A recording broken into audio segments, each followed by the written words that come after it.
Hey everyone, welcome back to the channel. This is Stuart, Victor Echo 9, Charlie Foxtrot, and welcome to our Ham Radio Insights, where we bring thought leaders and just generally cool people in the ham radio community together to talk about their experiences and what they like to do in ham radio, and maybe they can teach us one thing or two. With me today is your friend, my friend, our friend, the legendary Uncle Gunther of DK5ONV. If you guys haven't followed his YouTube channel, make sure you do. I'll put a link down below in the description, because Gunther gets out in the field and does some pretty cool stuff. Uncle Gunther, it's a pleasure. Tell us a little bit about yourself.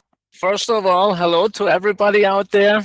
This is your true wrinkled friend, Uncle Gunther, at home. And thanks for having me, Stuart. Well, there's actually a lot to tell about myself, but I just keep it short. I'm 59 years of age right now. I am back to Germany since 10 years. As you surely know that I was traveling across the world a lot. I was living on US side and on Canada for a couple of years. I was married to a Canadian woman and we split up, and I came back to Germany back in 2016, just temporary to check on my family. And I finally found the time to practice ham radio. I got my license many, many years ago, but I never had the time, you know. You always been at your workplace, you had responsibilities, you had the license, you never had the time to plant whatever, a 100-foot tower in your yard, and, you know, just to establish that amateur radio stations that you want to have at home, you know. So, then I decided to get me a radio to go outside portable. And the next question was, how many hours do you want to spend out there and making calls? So I started off with a Sunday afternoon for like 3 or 4 hours. And I started off with a car battery that I had down in my basement. And I very, very quickly found out that this is not going to satisfy my needs. And that temporarily antenna that I had, it was just an aluminum rod, you know, with a 9x1 transformer balun.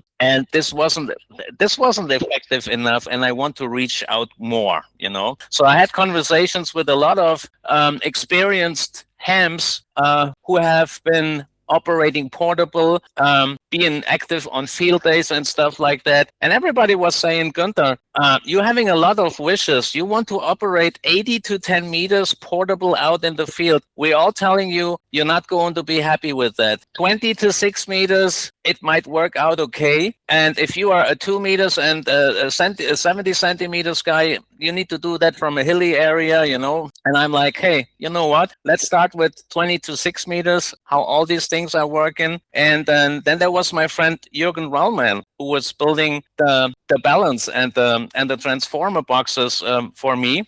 And I just decided to go with an end-fed antenna, a shorty end-fed, which is matching to the length of my 40-foot Spiderbeam pole, right? And I ordered that from Jürgen with a 34 microhenry extension coil that gives you the 40 meter band. And then let's see how everything works. And then there was the COVID-19 and the world pandemic and the lockdown. And I got aware of the Big Gun Friendship Net. And I'm like, wow, 7128, what is that? This is Whiskey Papa 3 radio from Arecibo, Puerto Rico. And I was looking at the estimate. I go like, boy, what a signal. He must have a huge antenna, and, you know, and I just keyed up the microphone, you know, and I was sending my call. And I think it was Professor Jim, W83FET, who heard me and said, oh, there's a guy from Germany, Delta Kilo 5, please let us have your complete call. And so they added me on the list. And then it was my turn, you know. They were passing the microphones around. And I was surprised how many people could hear me. Not with a real super strong signal. What can you expect from 100 watts and a couple feet of wire? And when you are pretty new into portable ham radio, you know, you're not a genius guy and you're not a master, you know. You're starting at some point. I say you're starting at 0 and you're going to work your way up, you know. And then there was the second night with the Big Gun Friendship Net, and then I got on 20 meters, 14247 DXing, Kilo Bravo 3 November X-Ray Tango. Joe, I was brokenhearted when this message came, and I'm like, wow, you know, I was just speechless. And Joe, he could hear me right away on the 20-meter band and GI0AQD, David in Northern Ireland, the net control in Northern Ireland. And so I found out this is a place for me to be. Number one, friendly and cool people, that is the major important thing for me. And this was the right place for me to collecting experiences about my equipment. How is this working, and how can I just optimize everything? I knew, that with the temporary setup that I had, you're not running the scene, and you're not going to be good enough to be like a net control station. And this has never been my plan. I never wanted to be a net control station, just joining the group and for fun. And so we met one day with your old call sign, Victor Echo 9 Sierra Radio Charlie, right? And Jürgen helped me out a lot. He was just interested in building antennas, how to do the loops on the toroids and doing the measuring, and a little transformers for like maximum 300-400 watts of power, and then he built the big guns for 2.5 kilowatts. And I shared my experiences out in the field with him, and he is doing such a great job, building all these antennas. He has an eBay shop right now. He is selling antennas worldwide, into Japan, into North America, across Europe. He is a one-man army. He is a 63-year-old guy. He was a master degree of welding for Audi, the automobile company in Germany. And so we became friends, Jürgen came to visit me. We had a coffee. We've been at the baker's store, and this is how I got attracted by portable ham radio. I had to shut down my base station because of local interference, all this modern technology that we're having right now, solar energy, all these balancer combiners, for your solar power that you have at home, they're causing interference in my receiver. And then the last thing that I had after my base station was shut down forever was the local radio club, DARC. And here's the answer to one of your questions, Stuart, that was, what would you never do in amateur radio no more? Here's my answer. I would never join a local radio club no more, because this was a nightmare to me. Yeah, I happen to agree with you on that one, Gunther. I think you're the one that helped influence me to make that decision. That actually this year I got in the last year, 2025 and 2026. The only thing that I do now volunteer is I run the VE9 bureau, because I want to get my QSL card first. But other than that, I basically got rid of everything that I was doing volunteer-wise, because you're right. Everything starts off with great intentions, but you end up being the only guy doing all the work. Things about local clubs that you taught me, Gunther, was that if you have, any ideas, I'll just shut it. They won't even listen to you. And that was my experience here with our local club, is that I came with an idea and they said, well, who's this VE6 guy that just moved here? Well, he's not one of the old club guys, So I just said, you know what, screw you. I'm going to go do it I'm going to just go be as you call it, a lone wolf, right? Just be you. That was a point, that just being you, that got totally misunderstood here at the local chapter of the DARC club here in Wiesbaden. Their webpage is saying, hey, welcome to amateur radio. We are the Fox 20 chapter of the DARC Germany. We're helping newbies to become, to get their ham radio license. If you cannot run a radio station from home because you do not have the space and the possibilities and all that stuff, we're having a club station, and you could join the club station, you could use the club station, blah, blah, blah. And then shortly after that, I found out this is not what these guys are actually for. They are elderly gentlemen, 65, 75 plus years old, licensed in the mid 1970s, they have seen all the goods and bads from ham radio. They have been doing contesting stuff. They have been doing DXpedition stuff. Not all of them, but one or another guy was on a DXpedition. So they're actually got kind of tired of experiencing new things. Every one of them has a home station, just to mention that. And they just got that club chapter to escape from the YLs from home, to sit there having a beer and just talking, Have you read the article on CQ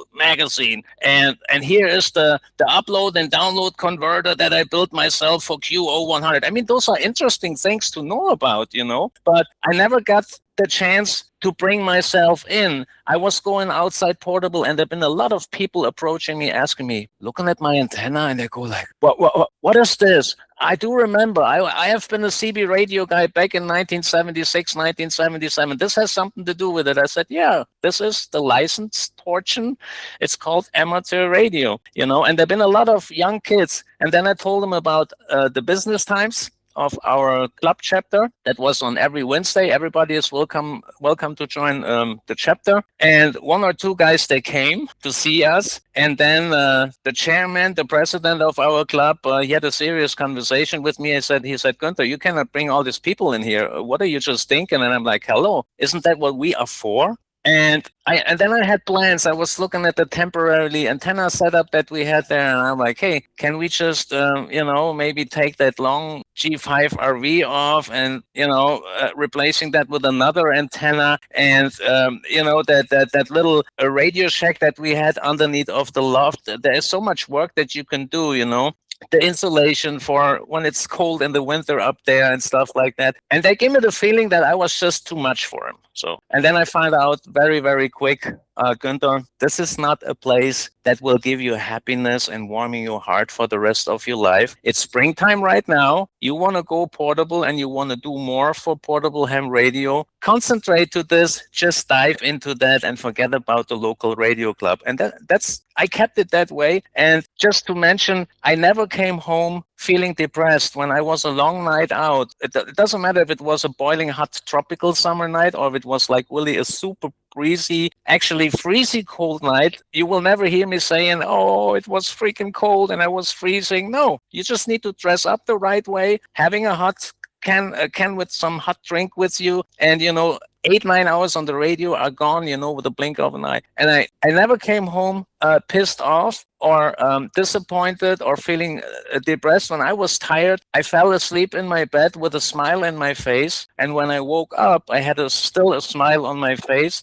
And the first thing that I thought of when I was opening my eyes, getting my leg out of the bed, out of the mattress, was the last contacts, the last QSO that I had the other night before. I was thinking about, hey, I worked Stuart in New Brunswick from a park. When you bought your pickup truck and you were activating all these parks 1 year back, 2 years back, and I'm like, what a fantastic guy! How many parks he activated across the Atlantic coast of Canada, and that's adorable. Yeah. So, you and I have a lot of the similar journeys. I mean, that's probably one of the reasons why I was drawn to you as a friend, is that we're much like, ham radio. Even our musical tastes are pretty much the same. But and our love for portable radio.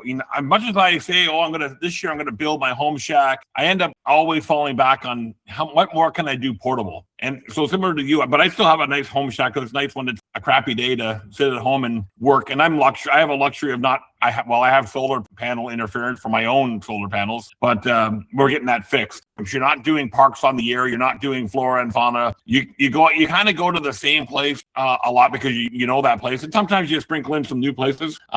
You're really just doing it just for the love of portable radio to make contacts, without having to worry about, am I in the park boundary for this POTA park? I do support our friends who are active on Worldwide Fauna Flora. If I come across the frequency and I hear these guys calling, I answering their call. I was running one activation on Delta Alpha 0035 myself. That's pretty much right at the spot in the northeastern hills of Wiesbaden Northeast, up in the mountain areas where I'm going with my mountain bike sometimes. And Delta Alpha 0035 is like 300 yards from my portable place up in the hills. And I was trying that one Saturday, and I was surprised how many people were coming back to my call with my 40-footer Spiderbeam mast and a couple foot of wire and 100 watts radio, And then I had actually the plan to make the Yacht Harbor area to be another official registered park for POTA. So I didn't know how to do all that, and the regulations have changed already. What is it that you really need to do to activate this park?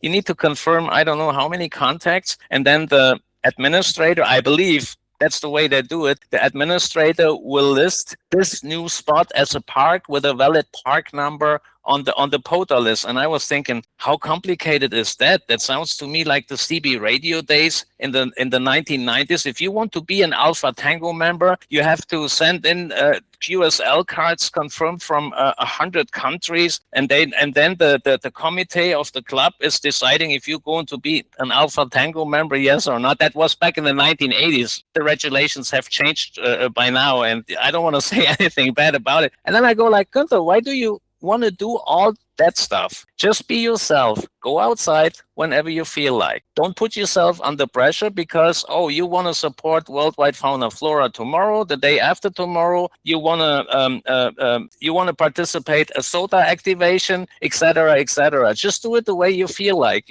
without rush, without stress. And now I'm doing it this way. If I feel like, okay, I got the time tomorrow evening, I'll try to make it before the 14247 net starts, being right there in the beginning when Barry usually preoccupies the frequency. And then, he's making the calls, who is out there, CQ or CQDX, November 4 Whiskey Foxtrot uniform for the 4247 DXnet. Any stations outside North America, please come in, and this is how I do it. Yeah. So, what are some of the lessons that you have learned and experiences that you have picked up over the years of, refining your own portable setup? Portable ham radio gives me so much. I love to be outside in Mother Nature, being active. It doesn't matter if it is just like walking, having long walks, or riding with a mountain bike, in the woods and mixed terrain area. So I was thinking, what can I do to enjoy best of both worlds? So I brought my home shack into Mother Nature. That's what I actually did. And of course, I had to work out on several things, better antennas, more effective antennas, making sure that you're running the lowest loss possible with your feet, with your feed lines, whatever you're using, 450 ohms, or if you use a 50 ohms coax cable, it's up to you. So, and I worked myself up. I produce the best possible signal on the 40 meter band with 100 watts outside in the field. And my next step was, okay, Gunther, what can you do to get a louder signal out on 80 meters, And that was my next step. I worked myself up. And from 80 meters, I went up to 160 meters. Everybody called me crazy. Gunther, excuse me, what do you want to do? You want to run 80 meters as a portable guy? I can tell you from my experiences, I'm a ham radio operator for 55 years. This is not going to work out. Number one, you need to have an antenna that is at least 80, 90 feet high or even higher. And then you need a power amplifier on 80 meters. If you want to make contact into Japan, they're going to laugh your ass off if you're showing off with 100 watts and a couple foot of wire. And hey, how can they just say that? I mean, this is not even the truth. I'm working Japan several times a week, and it always depends on the propagation, about the band conditions right at this moment. Does this guy have a lot of local interference? We all know if they're running a monster lock periodic antenna, a directional antenna, they're hearing almost anything that is on the band, and a lot of things they're having in their receiver, they are unwanted, they're not really do want to listen to that, but they're having it all there. And nobody in China or Japan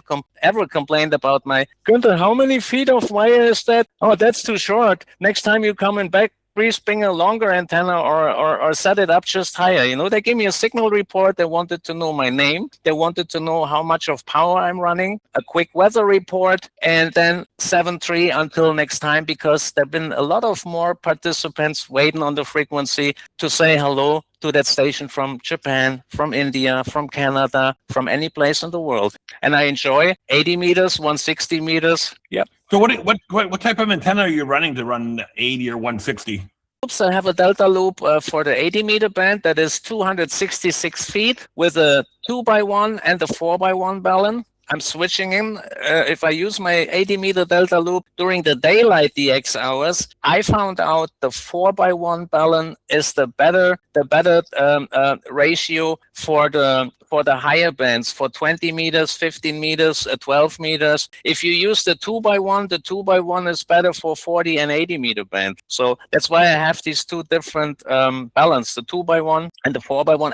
I could also try a 1x1. I think that would work out as well. I haven't tried it yet. So then I got a 160 meter delta loop antenna. It's about 530 feet of wire. Same balance, the 2x1. If I go out for nighttime radio, mainly working the 40 meter band, the 80 meter band, the 160 meter band, also the 60 meter band, 5 megahertz. And what I really fell in love with is my double inverted L. It was a leftover piece of wire that I had on a roll. I didn't know how long it was. I just had an estimation how long this wire could be, and I'm like, you could use it the way it is, but don't even think about to put a 1x4 or a 49x1 on it, and then this will end up in a chaos. And I looked in my little toolbox. Hey, this is the CG3000. It's an automatic long wire antenna tuner that you can run for any length of wire. Just make sure your wire length doesn't resonate in any of the bands, and you are all set and good to go. Said and done. I took it to the Rhine River, and I'm like, okay, do I want to run this 477 feet of wire as a stretched wire antenna, or do I just like do it a little bit zigzag in the trees, depending on the location? And I'm like, hey, try an inverted L with a vertical portion. Then there comes your horizontal portion running into the south, and from the south, it swings over into the west. But in the west, the antenna comes down to a height of 45, maybe 50 feet with the insulator egg. And this works out very, very great. And I was surprised. I pressed the tune button. No question that the tuner would never find a match, and just switching on bypass. He is matching everything. And I'm like, pooh, that doesn't look too bad, Gunther. So let's go on 80 meters just for a quick signal report. The sun is going down. You're having a lot of locals. You're having a lot of people from European countries. And then I got me a signal report in Serbia Republic, in Northern Macedonia, Northern Germany, England. And that was sounding really good. So I was very happy for the first beginning. What are you using to launch your antenna up to those heights? I was actually a dumbass, so to say. I'm sorry for the harsh words that I'm using sometimes. I was actually an idiot for so many years, using my hands and my muscles and swing throwing the paracord with a little throw weight as high up as I can. In most of the cases, that works fine, but you got to consider this is a wilderness area. 2 or 3 times a year, the farmer is coming by just to cut the grass. This is going to be the nettles and the peaky pokies. They go to grow up high up to your eyebrows. And how can you bring up your antenna this high? I knew about that. There is that big shot from Nudge out there. Many years ago, I got aware of that because there was a guy on YouTube making a video about it for ham radio. But I was looking at the price, $350 for what? And I'm like, you must be out of your mind, Gunther, if you're buying that. But just a few months later, I started thinking it over. Hey, Gunther, you're getting older. How long do you think you are able to make all this? Going out there with 100-pound trailer radio equipment, and every night you're installing and deinstalling your antenna. I do that voluntarily because it's my decision. The thing is, if somebody comes by when I'm not there and seeing the antenna, and they're going to sabotage or just destroying my antenna, cutting my wire down to pieces, I don't care. As long as they're picking up the wire pieces and throwing it in the garbage. But this is not what they're doing. They're destroying your antenna, and they're leaving the leftovers right at the place. There is people walking their dogs in the early morning when it's still dark. They do not see a 1.5 millimeter diameter of wire in the high grass. They're falling over it. They're hurting themselves very bad. And the only thing they're going to remember is, oh, isn't that from that portable ham radio guy? And you know what is happening afterwards? The police will knock at my door, and they're having questions. And that's why I'm taking my antenna down all the time when I'm done. taking it back home. So what I did right now is I'm using that big shot from Notch. You can get your antenna 50, 60 feet high, 70 feet, 80 feet high, depending on. And I'm just leaving my paracords there. I'm hiding them, wrapping them around the branches, making sure they're not flapping around from the wind and, waking attention of other people. What is that rope for? Is there a suiciding guy that he was trying to hang himself or, and that saves me a lot of time. I'm getting back to the river the very next day. I'm having my filament roll, with a coiled up wire on it. I lay out my wire. I hook up my carabiner hooks, pulling on the ropes, 20 minutes, 25 minutes. My 80-meter delta loop is up in the air, and I'm ready to fire up the radio and join the 14247 DXnet in the early evening. So what best practices can you share with those people getting into portable ham radio for the first time? What can you share to them? What lessons can you teach them? Oh, first of all, you need to have a valid ham radio license. That's just too clear. And try to get you any place that is not too far from your area. Most of the people, they're using their motorized vehicles. They're having cars. I do not have a motorized vehicle anymore. I was selling my old Land Rover Defender. All I have is 3 mountain bikes. So just pick yourself a place that you knowing very well, that you are safe and secure with what is around you, that you just can focus and concentrate to the thing that you're doing there. Your radio, your battery, your feed line. What antenna are you using? Where do you want to install this antenna? And you're starting somewhere and you're learning from experiences. Every hour that has passed, you being on the radio and you have making contacts, or you've been just listening for a while, spinning the VFO, listening and listening again. And that brings you one step ahead, and you slowly growing over weeks and months, depending on how often, how many times per week or per month are you doing this. I'm a full-time pensioner now. I'm having all the time in the world, except of I'm being there for my family, helping my family, and going for a part-time mini job to make some extra money. But I could go outside on the radio actually every day, 6 times a week, And the more often you do that, it's like practicing. It's very clear when you go to do parks on the air, for example, your goal is to put the park on the air, get your 10 contacts and move on. What I like about your approach is it's much more chill. You're just going out to have a good time. You're not worried about making, if you make 1 contact or make 50 contacts. Yes. It doesn't matter. I had days when I was spending the afternoon out. Right now is that specific time. Usually before Easter, 1 week earlier or later, there is the time where the bands are getting spooky. They are nearly dead in the afternoon. You fire up the radio on the 20-meter band, and usually you hear Italy 5-9 plus 20, and Italy is 5 and 5, 5 and 3. Then you hear a Parks on the Air station from Croatia. You can barely hear them in the noise. You look on the QRZ.com page, the profile says, okay,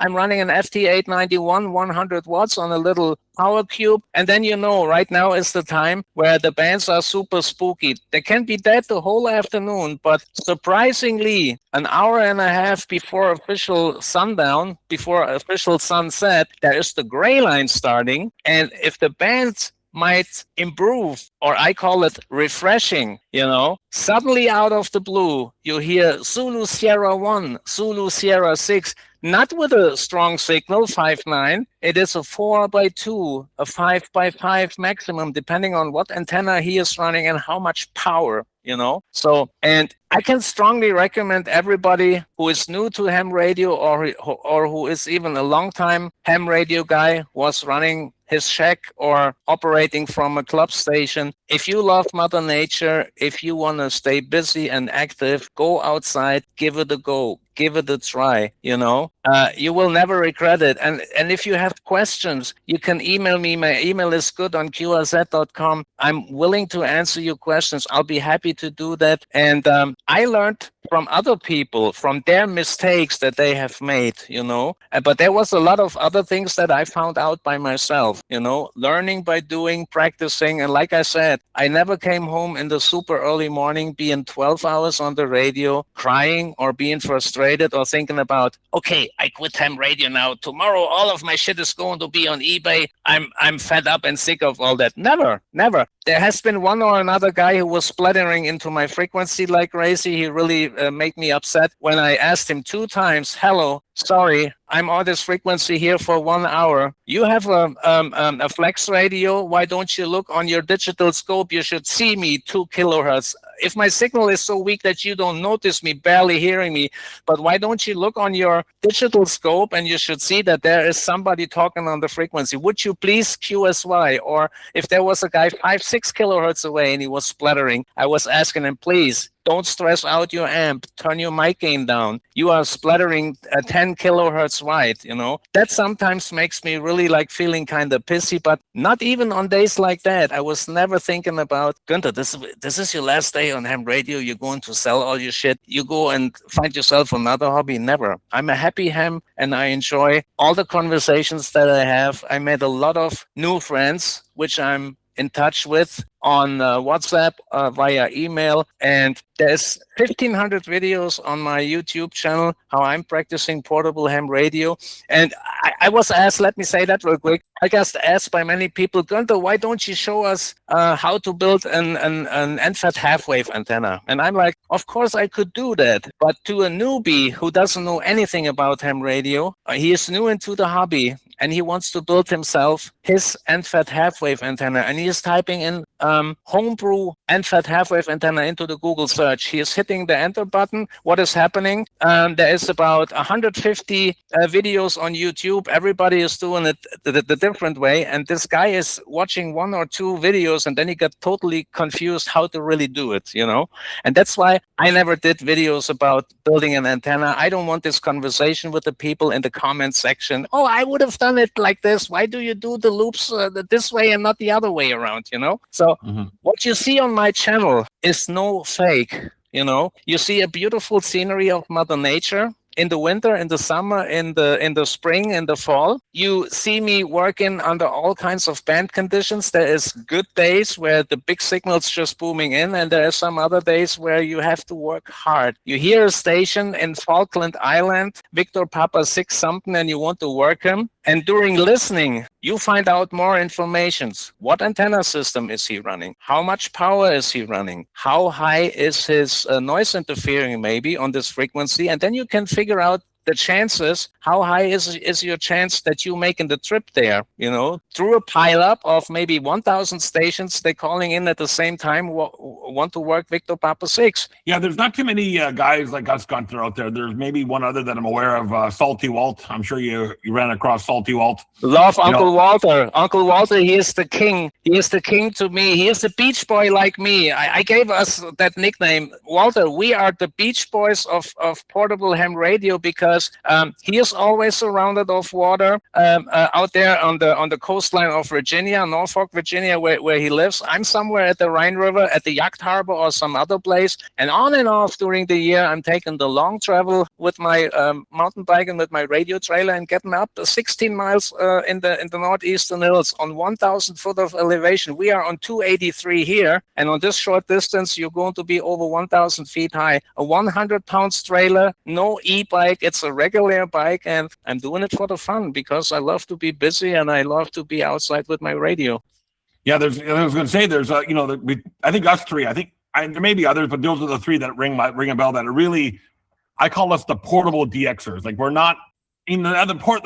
There's a ton of parks on the air, people, and even in Europe, United States, their number one goal when they go out and do portables, they just want to talk to. They want to talk to, Bob in New Jersey, or Gus in Georgia, and Fred in Florida, and they're located in Virginia. They're very happy with that. And you know what? That's, teach their own. That's, if they're happy with that, that's great.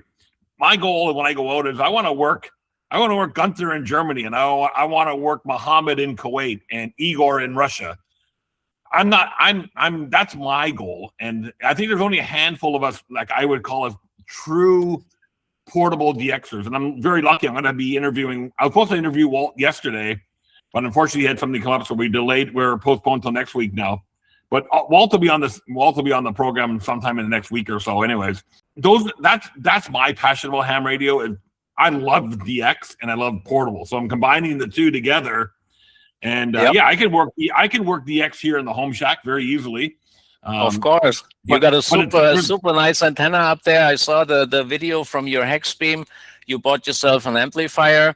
That helps you a little bit, You know, there's something. Yeah, it's a real gem to work 3Y0K from here, right? But it's even more special when I work them from a beach. Yeah, or from a nature park, yeah. or somewhere down in the woods in the wilderness of New Brunswick. I have seen all these places. The first time I was in Canada living for 2 years, that was down in Barrington Passage, Nova Scotia. I was driving around and I was like, wow, blown away by the beauty of Mother Nature, these shores and these coastlines, you know, and even inside of the country, you know, and that's why I hands down on what you're doing. I was blown away 2 years ago. You've been always sitting in your truck and telling the people, okay, today we're going to activate another park, and then you showed that spot on the map where it's exactly located in New Brunswick or in Nova Scotia, and hey, congratulations, Stuart. Nobody in this world is doing what you're doing. Yeah, thanks, Gunther. Well,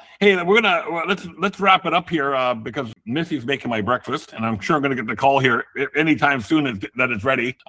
In conclusion, Gunther, what else would you like to share with those interested in working portable ham radio? Well, first of all, it's ever worth it to try. My motto is shoot high, aim low. Don't go out with too many of expectations, you know. Just give it a go. And if you find out, okay, I'm going to like it, but I have to work myself up to optimize a few things. This is why it's an experimental hobby. Keep going with it. If you find out, well, no, I love ham radio, but I would like to do it in a warm shack with a beer refrigerator, the ashtray, and the Havana cigars, and just ringing the bell, and YL is coming and bringing you the biscuits and the sandwiches.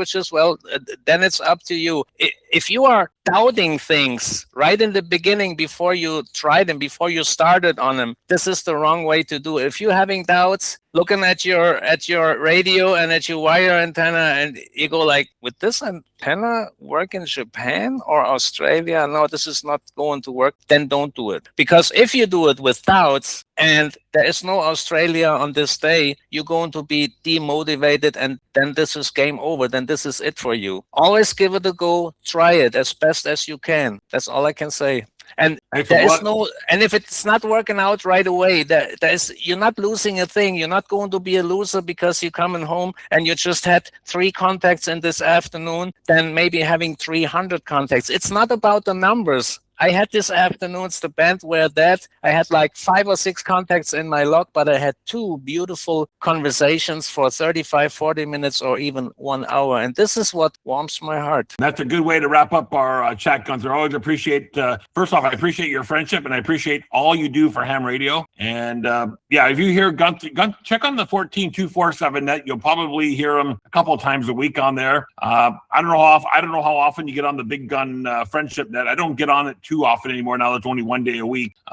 But if I remember on a Monday night, I'll tune in on it. But if you hear Gunther around, give him a call, because you know he's going to be down operating portable with his trusted colleague Blackjack. Blackjack always by his side there. And don't forget to subscribe to his YouTube channel. I'll put a link in the comment below. And again, it's just a fun channel. You're not gonna, as Gunther says, learn how to build an NFET halfway, but you're gonna learn from his experiences. And my favorite video, by the way, Gunther, before we wrap up, my favorite video of yours is that night when it was drizzly and it was kind of icy rain and you're underneath the tarp making contacts. I said, that to me, that's a true portable ham radio guy right there.